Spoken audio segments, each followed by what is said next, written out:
حضور نبی کریم صلی اللہ علیہ وسلم ارشاد فرمایا من آتاه اللہ مالا کم کس ته چې الله سبحانه وتعالی مال ورکی فلم يؤد زکاته او بیا دې د هغې مال نه زکات نه ادا کوي مثل له یوم القیامة شجاعا اقرع د قیامت په ورځ باندې به د دې مال نه الله سبحانه وتعالی یو لوی اجدها جوړ کړي یو لوی مار به ترې جوړ کړي او چې مار ترې جوړ کړي نو یطوقه یوم القیامه د د دې غاړې ته به دا مار ور واچولی شي ثم یأخذ بلهزمتیه یعنی شدقیه بیا به دا مار د د دا دواړه جامې راونیسي او دې له به ټک ورکوي او دا مار به څنګه ماري شجاع اقرع هغه مار ته ویلی کېږي چې د ډیر زهرو د وجې نه د هغه د سر ویښته ختلي کټاسری مار د زهرو د وجې نه د سر نه ویښته لرې شوي او هغه مار وي چې د د سترګو د مخامخ ځایونو باندې دوه سپین ټاکي وي دا د زهریله پن نه عبارت دی چې ډیر زهریله مار به په ده باندې اخته شي او دله به دا ټک ورکوي او دته به څه وایي انا مالک انا کنزک زه ستا هغه مال او زه ستا هغه خزانې ما چې تا جمع کړی وم تقریبا په قرآن مجید کې د اویاو ځلو نه زیات الله سبحانه وتعالی د منځ سره د زکات تذکره کړې ده اقیموا الصلاة وآتوا الزکاة منځ قائم کوي او زکات ورکوي یعنی دا منځ او زکات دا دواړه د یو بل سره نږدې نږدې حکمونه دي همدغه وجه دا چې کله د حضرت ابوبکر صدیق رضی الله تعالی عنہ په دور کې بعض خلکو زکات ترک کړه زکات نه ورکاو نو د هغې خلکو متعلق حضرت ابوبکر صدیق رضی الله تعالی عنہ هغه اعلان وکړ لأقاتلن من فرق بین الصلاة والزکاة چې زه به د هغه خلکو سره جهاد وکم کم خلق چې په منځ او زکات کې فرق ساتي یعنی دا منځ او زکات دا دواړه د یو بل سره نږدې نږدې حکمونه دي ارکان دي د اسلام زکات دا دریم رکن دی د اسلام په کومو 15 څیزونو باندې چې د اسلام بنیاد یې شوی دی او دا ستنې دي د اسلام د پاره نو په هغې کې دریم نمبر رکن هغه زکات دی زکات عام طور باندې د دې درې قسمه پهلو دي اولنی پهلو یې دا ده چې څنګه چې په منځ کې انسان عبادت کوي سر ښکته کوي سجدې لځي عاجزي خپل الله سبحانه وتعالی ته ښکاره کوي دقسې په دې زکات کې هم چې کله انسان د خپل مال نه زکات وباسي نو په دې زکات کې انسان خپل عاجزي الله سبحانه وتعالی ته ښکاره کوي چې ربه دا کم مال تا مال راکړی دی نو دا تا مال راکړی دی دا مال سکه که چېرې ستا د طرف نه دا حکم وی چې دا ټول مال راکړه نو ما به دا ټول درکړی نو په دې مال کې الله سبحانه وتعالی ته انسان خپل عاجزي ښکاره کوي لکه څنګه چې په منځ کې انسان خپل عاجزي ښکاره کوي یعنی مطلب دا شو چې په دې کې انسان الله سبحانه وتعالی ته د عبادت یو شکل دی عبادت څه ته وایي عبادت دې ته ویلی کېږي چې انسان په یو کار کې الله سبحانه وتعالی ته خپل عبودیت ښکاره کړي خپله بندګي ورته ښکاره کړي نو په دې زکات کې هم الله سبحانه وتعالی ته دا مسلمان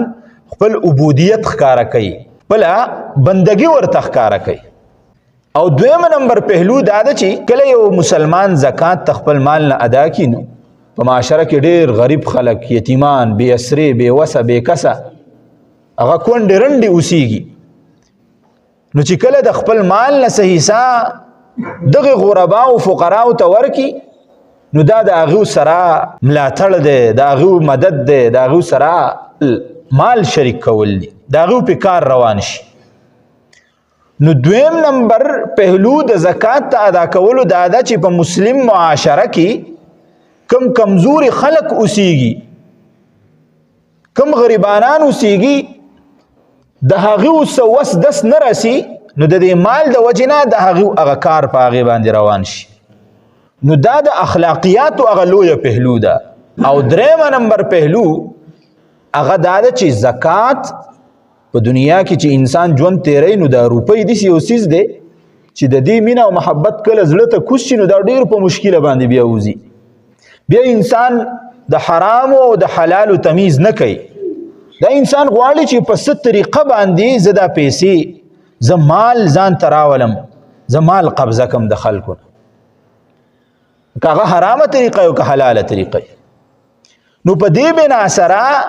چې کله یو انسان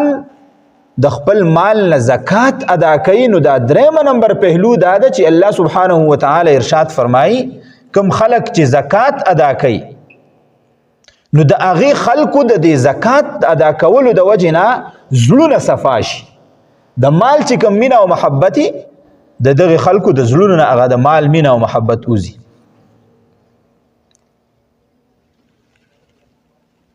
نو دا درې پهلو دي د زکات ته ادا کول. و زکات په چا باندې فرض دی؟ زکات فرض دی په هغه چا باندې چې څوک مسلمانی، عاقلی، بالغی او صاحب د نصاب وي. لہذا په کافر باندې زکات فرض نه دی، په مجنون او لیونی باندې زکات فرض نه دی، دغسې په غلام باندې زکات فرض هغه نه دی، او چې څوک غریب دی په هغه باندې هم زکات فرض نه دی. زکات په هغه چا باندې فرض دی چې صاحب د نصاب دی،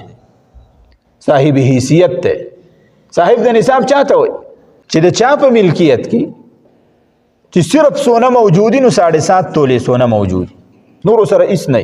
بیا به هله په ده باندې زکات هغه ضروري وي، دی به زکات ورکوي د خپل مال. یا د چا سره صرف چاندي نو په ده باندې بیا 52 تولې چاندۍ نصاب ته چې کله د حساب ورسیږي نو په ده باندې به زکات لازم. که چېرې د چا سره دواړه موجود وي، هم ورسره څه سونه موجود ده او هم ورسره سپین زر موجود دي، هم ورسره د ضرورت نه زیات سامان موجود دی، نقدي روپۍ اوس هم موجود دي، نو په دې حساب کې به بیا مونږ د سونی حساب نه رادن نه کوو چېره 7.5 تولې سونې ته مقدار ورسیږي، نه، بیا به وایو چې کله د دې ټول مال که هغه نقدي ده، که هغه چاندي ده، که سونه ده، د ضرورت نه زیات مال دی، د تجارت مال دی، دا ټول راجمع شي او د 52 تولې چاندۍ مقدار ته ورسیږي نو بیا به هله د دې نه مونږ زکات ادا کوو. په دې کې فقیر د پاره، د مسکین د پاره فایده ده. بعضې خلک وایي که نه یاره زما څه خو یا په کور کې خو دا 2 تولې سونه ده، 3 تولې سونه ده، نو په ما باندې زکات نه دی فرض، زکات نه دی ضروري. نو نه، که چېرې صرف سونه موجود ده د یو زنانه سره او 1 روپۍ هم په ملکیت کې نشته، د ضرورت نه زیات سامان نشته دی، نو بیا خو ټیک ده، بیا خو د دې مقدار 7.5 تولې سونې ته نه دی رسېدلی، لہذا زکات پې نشته دی. خو که چېرې څه سونه موجود ده، مثلا 1 توله سونه موجود ده او ورسره د دې زنانه سره د سپینو زرو یو ګوتمه ده، یا د دې زنانه سره 1500 روپۍ دي، یا د ضرورت نه زیات سامان ورسره دی، نو بیا به 7.5 تولې سونې ته مونږ نه ګورو، بیا به دقه نصاب مونږ را بدلو کوم طرف ته؟ د چاندۍ حساب ته. د چاندي حساب 52 تولې چاندي ده، د هغې سره سره بیا په 1 توله سونه باندې هم پتا باندې زکات لازم دی. اوس به زکات څومره ورکې؟ دا د الله سبحانه وتعالی ډېره لویه مهرباني ده. زکات دا په تېره شوو امتونو کې هم الله سبحانه وتعالی فرض کړی. د حضرت اسماعیل علیه السلام، د حضرت اسحاق علیه السلام، د حضرت ابراهیم علیه السلام، د حضرت عیسی علیه السلام، د دې انبیاء کرامو تذکره چې الله سبحانه وتعالی په کوم ځای کې کړې ده او د عباداتو تذکره یې وله کړې ده، نو هلته کې د زکات تذکره ورسره هم کړې ده. لہذا دا زکات صرف په دې امت باندې نه دی، بلکې د دې نه مخکې چې کوم امتونه تیر شوي په هغو باندې هم زکات دا لازم. خو دومره پورې فرق دی چې د هغې هغه قسمونه هغه مختلف وو، طریقه کار یې مختلف. او زمونږ علماء کرام عام طور فرمایي د هجرت په 2م کال باندې زکات فرض شوی دی. خو نه، د زکات ته ابتدا په مکه مکرمه کې هم وه، د هجرت نه مخکې هم وه، خو لیکن هغه تفصیلی احکام او نظام د زکات چې کومونو په هغه ټیم کې دا کم ترتیب چې دی، کم طریقه کار چې دی، دا په 2مه هجري کې د الله سبحانه وتعالی د تفصیلی احکام را لېږلي دي. زکات ته هغه ټیم نه بیا الله سبحانه وتعالی خصوصي مهرباني دا وکړه په دې امت باندې چې زکات په لازم کو داسې ورته ونه وي چې 1 لک روپۍ دي جو نیمه پکې ورکا په زکات کې. که الله سبحانه وتعالی دا حکم کړی وي چې یاره 1 لک روپۍ در سره دي نیمه پکې ورکا، نو موږ به ورکولې. خدا ده چې ګرانه به وي، داسې هم ونه وي چې یاره 3مه حصه پکې ورکا، 4مه حصه پکې ورکا، 5مه پکې ورکا، 10مه پکې ورکا، 6مه پکې ورکا، نه 40مه حصه پکې ورکا. څومره مهرباني ده! یعنی د چا سره 40,000 روپۍ دي جو 1,000 روپۍ دي پکې هغه ورکي، څومره آسان. چا سره 1 لک روپۍ دي نو په 1 لک روپو کې د 2,500 روپۍ ورکي، په دغه حساب سره په مخ کې ده. دا یو لویه اساني پیدا کړه. او 2مه لویه اساني دا پیدا کړه چې په خوانه امتونو کې به دا طریقه کارو چې چا به صدقه یا زکات ادا ک نو هغه به د غر په یو سوکه باندې کېخو، د اسمان نه به اور راغی، هغه به ختم شو. چې د چا هغه به وسوځېده جو د هغه متعلق به دا خبره وه چې یاره دا قبول شو، چې چا هغه به دغسې پاتې شو بیا به هغه قبول نه و. اوس الله سبحانه وتعالی دا مهرباني وکړه چې تاسو یې د غر په سر باندې مه ږدئ، یو فقیر لی ورکئ، مسکین لی ورکئ، هغه به ترې فایده اوچته کړي. یعنی مسلمانان په خپل منځ کې تقسیم کوي وی خورئ، په غریبانانو باندې تقسیم کوي و دی خوري، بیا هم د الله سبحانه وتعالی په نسبت باندې ودا قبول. نو دا د الله سبحانه وتعالی ډېرې لویې مهربانۍ دي. اوس یو کس دی، ډېر خلک وایي که نه، وایي د زکات ادا کولو مړه څه ضرورت دی، خو دا عبادات دي، په دې کې به چو چرا نه کوې چې یاره دا ولي، او یاره الله سبحانه وتعالی وایي په سونه کې شته، په چاندۍ کې شته، په نقدي کې شته، د تجارت په سامان کې شته، ضرورت نه زیات سامان دی په هغې کې شته. نو دا ډېر شی نور څیزونه دي په دې کې ولې نشته دی؟ نو دا د الله سبحانه وتعالی په کارونو کې ګوتې وهل دي. عبادت وایي څه ته؟ عبادت دې ته وایي چې یو کار در د الله سبحانه وتعالی وښوده، شریعت ته هغې طرف ته متوجه کړې، بیا په هغې کې چو چرا نه کوې چې دا ولې. بیا خو به دغه اعتراض ته په دې باندې هم کې چې یاره زه په سفر کې ځم او په هوایي جهاز کې ځم، سیټ ما اخیستی دی فرست کلاس، بزنس کلاس، او زه خو آرام باندې یم، او ما ته دا حکم دی چې ته د سفر مونځ کوه،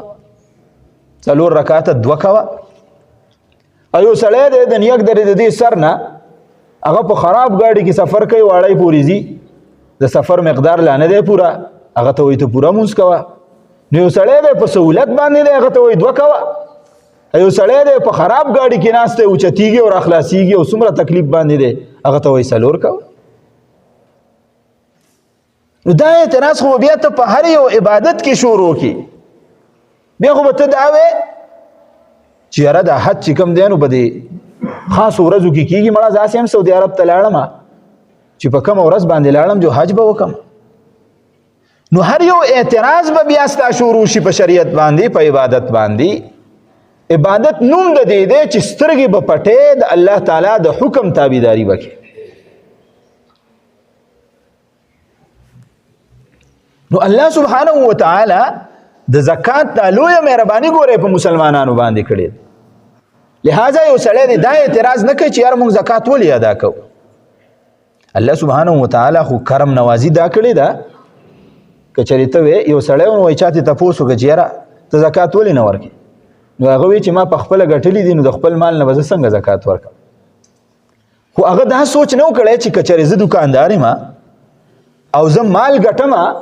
نو ما خو صرف دکان کولاو کړی دی که نه، دا ګاهک چې د یو ځای نه او د بل ځای نه او د بل ځای نه را روان دی، دا څوک راولي؟ الله سبحانه و تعالی بزړه کې اچي یو سړی دی د نیک درې دا اثر نه روان شي په واړی کې سودا وکړي دا په زړه کې اچولې ده چې ته صرف دکان کولاو کا نور راوسته دا زما په ذمه باندې یو سړی دی زمیدار دی هغه دا سوچ وکړي چې زه به زکات ورکوم دا د الله حکم دی ما خو صرف دانه په پټي کې واچوله اوس د دې سخت ځمکې نه دا دانه چا راوخېجوله دا دومره یخني او دومره ګرمي په دې نرم بوټي باندې تېره شوله انسانو ته صادر واچوي کوټ واچوي ځان محفوظ کړي اور ته کښېني او دغه نرم بوټی دی شپه پې هم تېرېږي ورځ پې هم راځي ګرمي پې هم راځي یخني پې هم راځي الله سبحانه وتعالی په حفاظت کې کړی دی هغه اوچت کړي د هغې نه ستا دپاره اناج راوباسي ستا دپاره خوراک راوباسي دا څوک راوباسي څوک یې راوباسي الله یې راوباسي نو دا ټول سیسټم یو سړی دی ګاډی اغستی دی هغه په ګاډي کې سورلی کوي اوس هغه خو راووت کور نه ورته چا رینګ کړی ده چې ما ویسا نه ورته چا ویلي دي چې زه درته ولاړ یم په دې روډ باندې ځي الله سبحانه وتعالی په هغه ټیم کې د کور نه ورته سورلی راوباسي هغه یې اوچتی واړی ته چې ځي هغه خپل کار یې برابر کړی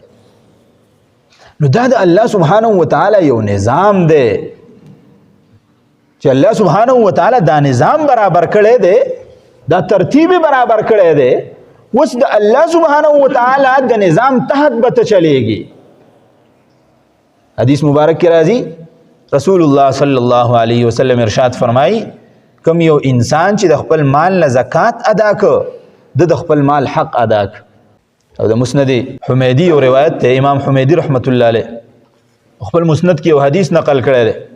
امام شافعی رحمت الله علیه خپل مسند کې راوړی دی امام بخاری رحمت الله علیه تاریخ کبیر کې هم دا روایت نقل کړی چې حضرت عائشه صدیقه رضی الله تعالی عنها ارشاد فرمایي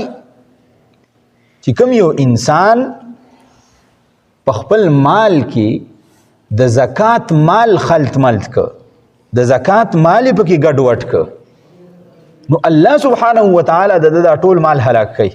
ما خالتت الصدقه مالا قط الا اهلكته کله چې د چا مال سره د زکات مال یو ځای شوی دی نو هغه مال ټول تباه شوی دی پوهان د حدیث دو قسمه مطلبونه د دې بیانوي یو مطلب دا دی چې د چا د مال سره د زکات مال ټچ شو څه مطلب دا دی د خپل مال په هغې کې زکات وینس حق د زکات هغه مال پکې پروت دی نو الله سبحانه وتعالی به د مال غر کوي دا به ختمی ډېر کرته تاسو لیدلی یو سړی دی مالدار یې په یو دور کې د هغه چرچی خو یو دور به داسې راشي چې هغه سوال غواړي مونږ ډېر داسې لیدلي دي کتابونو کې واقعات لیدلي په یو دور کې یو سړی و په یو چوک کې وی ولاړو اواز یې لګاو خلکو ته به وی چې دومره مال دی را سره چې څلوېښت پوښته مې که هېڅ کار نه کوي نو څلوېښت پوښته مې هغه مال ما اولاد یې خوړلی شي څلوېښت پوښته خو یو دور پې داسې راغی چې په حقه چوک کې به د هغه زوی ولاړو او سوال به یې غوښته په حقه چوک کې چې پلار یې پې ناره لګولې وه چې څلوېښت پوښته مې که اولاد دا مال خوري نو نه ختمیږي پوښتونه څه کوې زوی به یې په هغه چوک کې ولاړو لاس پې خور کړی و سوال به یې غوښته یو داسې خلک هم تیر شوي دي چې د دې مال نه زکات نه دی ادا کړی الله په هېڅ قهر راوستی دی مال یې وله داسې ختم کړی دی یو لوی جاګیرداره سړی سرمایهداره سړی ډېر لوی مال ورسره و نوکران چاکران څه او څه خو بچو یې مال داسې په طریقې سره ختم که بچی پیدا شو دکانونو ته به تله او دا تانونه به یې راغسته دا کپړې نه کپړې به یې په میز باندې شلولې او دا کپړه چې کم اواز کوي د شلېدو دا کم اواز چې دی دې به ورله خوند ورکاو ټول عمر یې دا کار کړی و دکانونو ته به تله د کپړو دا کپړې به یې شلولې وې دا اواز لاله خوند نه کوي هغه ټول مال یې د خپل پلار دوړه کړ په دې کار باندې په داسې طریقو ته الله پاک واخلي چې هغه ته پته ونه لګي نو الله سبحانه وتعالی چې څوک د مال هغه حق ورکوي زکات ورکوي نو الله سبحانه وتعالی دغه د مال حفاظت کوي. مولانا زکریا رحمت الله علیه ابیتی کې لیکلي چې په سهارنپور کې یو کس انګریزو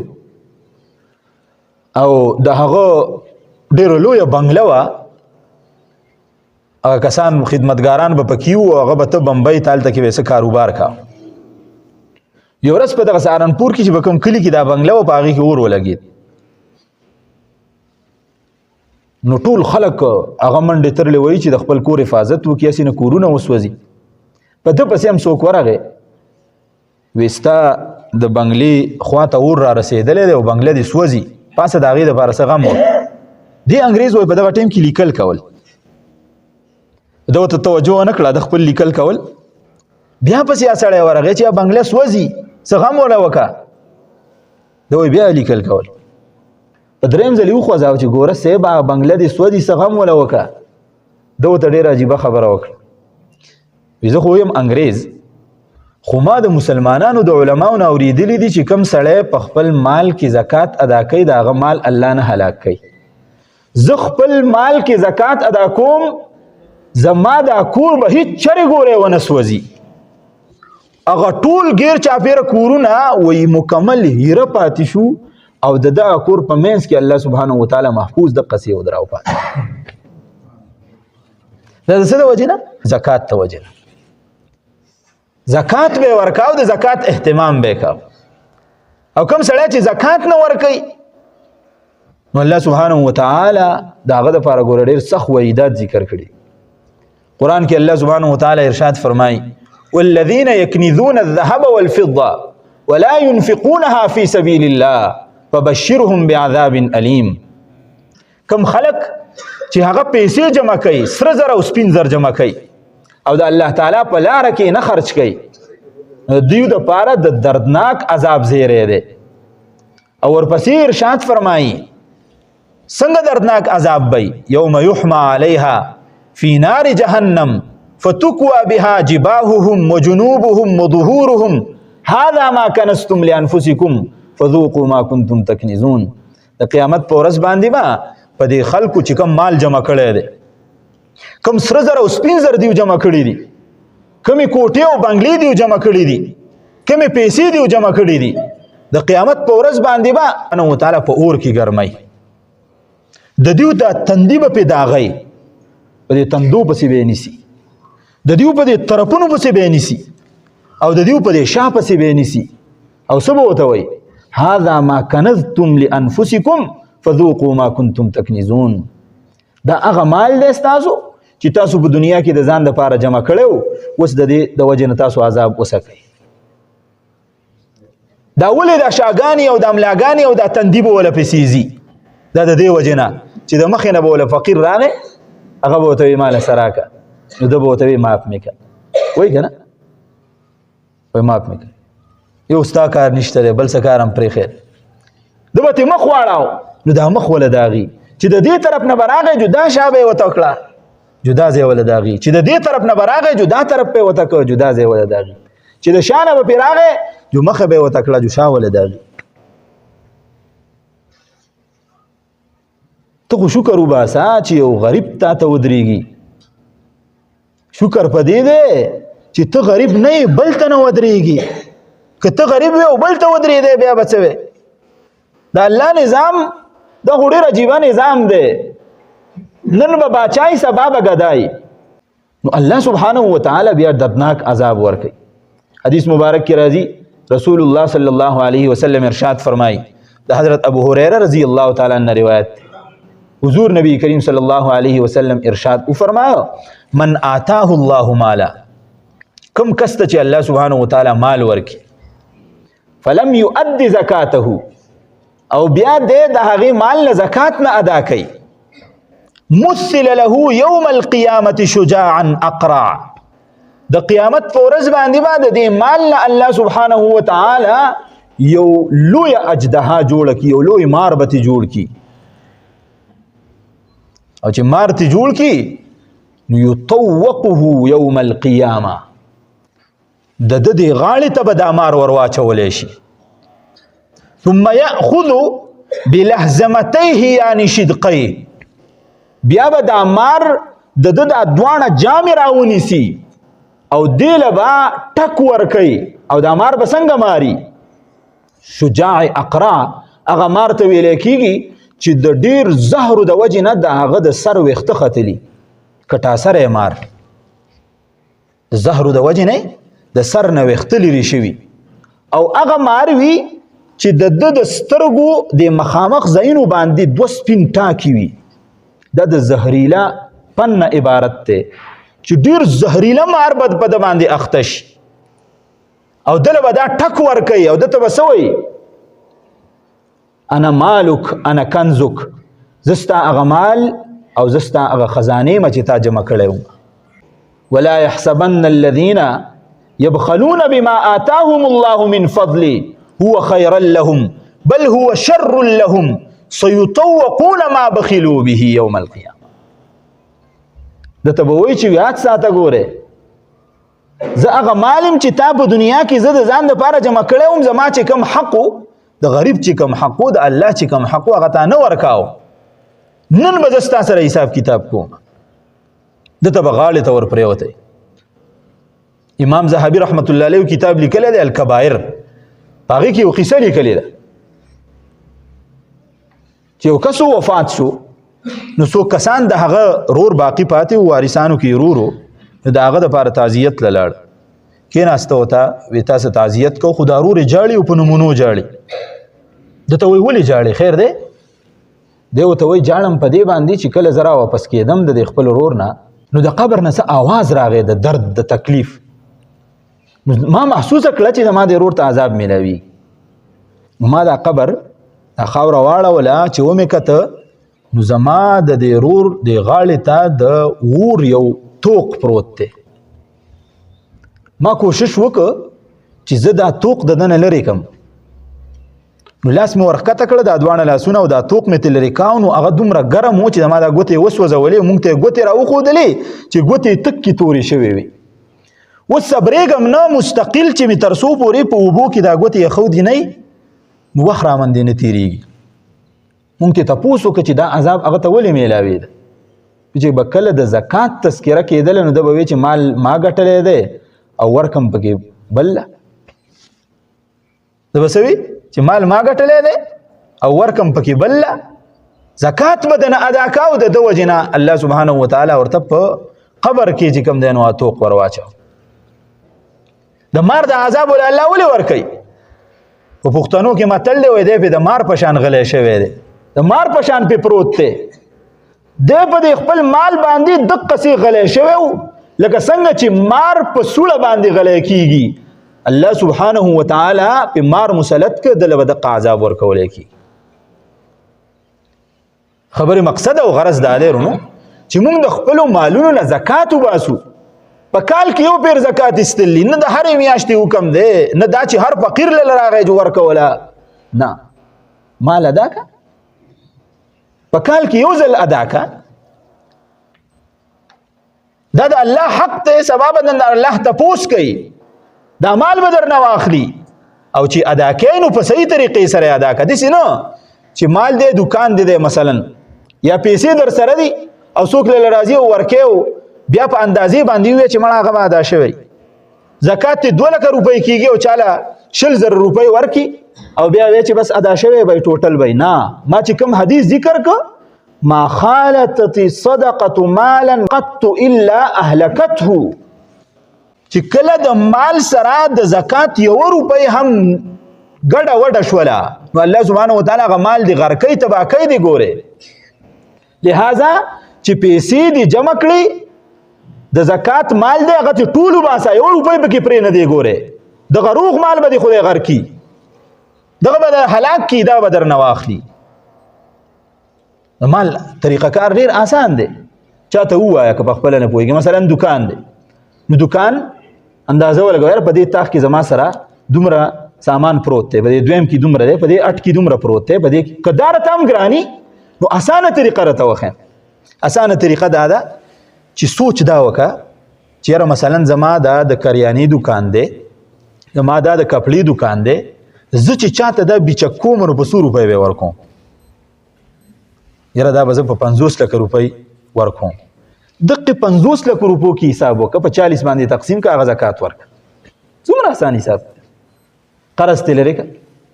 چاته د قرض دی نو د هغه قرض حساب ولګوا یو خو هغه قرض دی چې راوتلی مشکل شوي سړی ته زړه صبر کړی باغې خو زکات نشته یو هغه قرض دی چاله دی ورکړي مثلا 15 لک روپۍ هغه وایي چې 3 کاله بعد به درکم 3 کالو زکات به ته ادا کې که په یو ځای ادا کې وس او که راشي درله او بیا وروسته ادا کې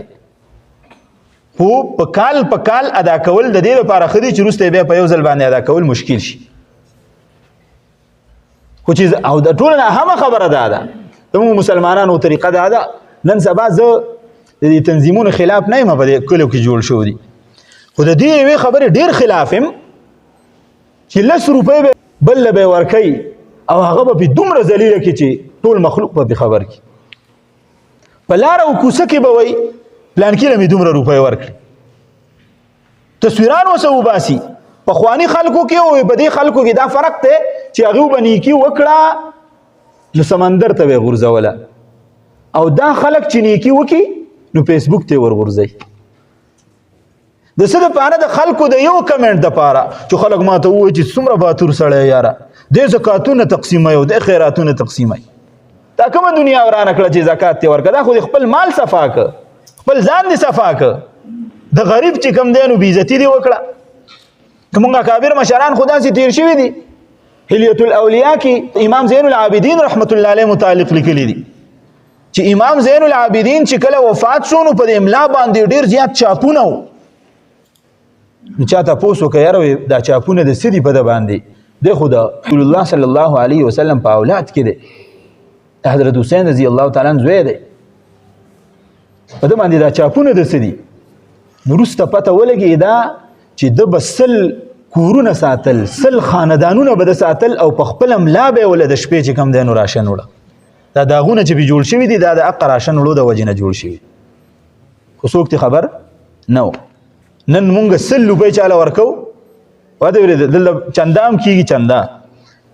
نو چې 50 روپۍ څوک ورکوي نو له ولې اوچتې کېدي چې لکه ما 50 روپۍ ورکړي چاله بهر روپۍ ورکوي نو بس دنیا دې شړشم کړه نه حدیث مبارک کې خو راځي پیسې داسې ورکړه چې په ښی لاسې ورکړي چې ګس لاس ته خبر نشي نو دومره په خاموشۍ سره دومره په پټوالي سره صدقه ورکول دا ګوره د کمال خبره ده چې زکات ورکې ښکاری ورکا چې بل ته عبرت حاصل کی چې د مال نه زکات ادا کړي دا ټول خبرې دا زموږ د شریعت خبرې دي الله سبحانه و تعالی دی په دې خبرو باندې موږ له عمل کولو توفیق راکړي او الله سبحانه تاسو زکات ادا کوئ